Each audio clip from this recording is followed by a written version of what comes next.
one note on Tatum was the free throws you mentioned, John. 13 for 13. Last night, he didn't go to the line once. So it's like, it's kind of wild. I mean, this guy's style of play is kind of all over the place right now. But, I mean, he's finding a way to score. So one more thing on Semi. You don't think of him as a floor spacer, and this is kind of what Joe Sway said. And Scal actually made me think of this. This was the third point, John. He had 3 great calls tonight, burying Siakam, the walk of shame at the end of the game, that was funny. and talking about the spacing on the floor for Tatum. That second unit that they got out there with Tatum, Semi, the guards, there was just so much more space on the floor out there for him. And we've talked about Grant's corner three-point shooting issues. Semi seems to have that shot down. We talked about Neesmith possibly being that guy who can space from the corner. But Semi right now is a floor spacer for Tatum. That's another guy who's just going to make it that much easier for him tonight. What I love most about this game is all of Tatum's minutes look easy, right? Like the floor was wide open. He could just walk to the basket. He could pull up because guys are stretched back. Like they just put great lineups out there to complement him. And I got to say guys, there's a path this year to Jayson Tatum winning MVP. There really is. I mean, you look at the on-off numbers, you think of what the team looks like offensively without him. With him, I think it's up to close to 19 points per 100 possessions, the difference in the team's net rating on the floor versus off the floor. You think of how injured the team is, and they could be a 2 seed, maybe a 1 seed, probably a 2 seed is more likely. And all of a sudden, you have a pretty good narrative there. Jayson Tatum saved this team while they were hobbled and injured. They ended up having a great year. And look at what does he have? 2 game-winning shots in 8 games now? At that rate, like he has a pretty good narrative there. Now, there's always going to be a ton of competition. But is he at least in the picture, guys? I don't even think you can deny it. Oh, I mean, he's in competition on his own. Bobby. Not at all. I mean, look at his teammate, Jaylen Brown. I mean, there's only 2 guys in the NBA that have scored more points up until this point. I mean, if we're talking about what the future's going to hold, maybe, possibly. I don't know if Jaylen's going to be a 30-point scorer year-round, but if Jaylen keeps cooking like this, and Jayson Tatum, they're both playing off of each other, that's great for the Celtics. They're compiling wins together, but I think it really damages the whole Tatum for MVP conversation because you have Jaylen Brown right there playing, neck and neck with Tatum, and I think both of them are guiding the Celtics team right now. Yeah, I agree with Joe Sway on that. I mean, believe it or not, Jaylen Brown may ruin Jayson Tatum's MVP bid, if you can believe that. But this is insane. It's not. Hey, listen, if you're a Celtics fan, you're fine with that because that means you have like a 2-headed monster. I mean, if both these guys end up on all NBA teams, that's better than one guy being MVP and trying to carry the load because teams that have just one guy, they don't go anywhere. They don't care who you are. You need. What up, James Harden?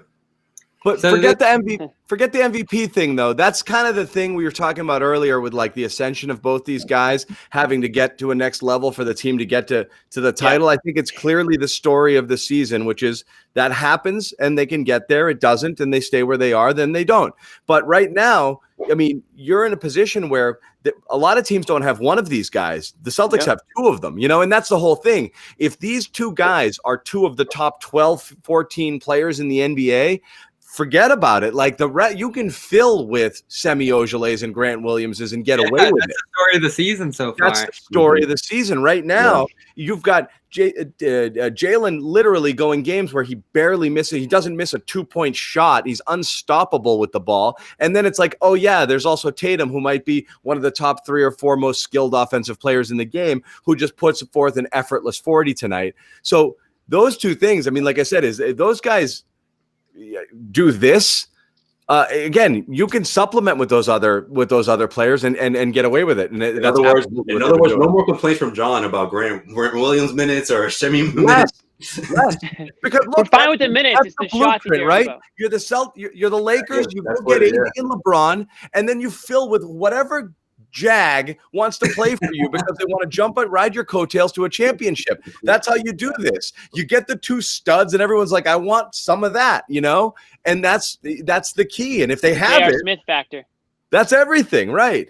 Yeah, before they're doing what they're doing to start this year, that's what Teague and Thompson said was the whole motivating factor in them coming to Boston. And those are veteran, solid veterans that you're happy to have join the locker room there. I'll say this on Tatum, though. What spoke most to me about his importance in all of these different lineups, and I'm not underselling what Jaylen's done to start this year.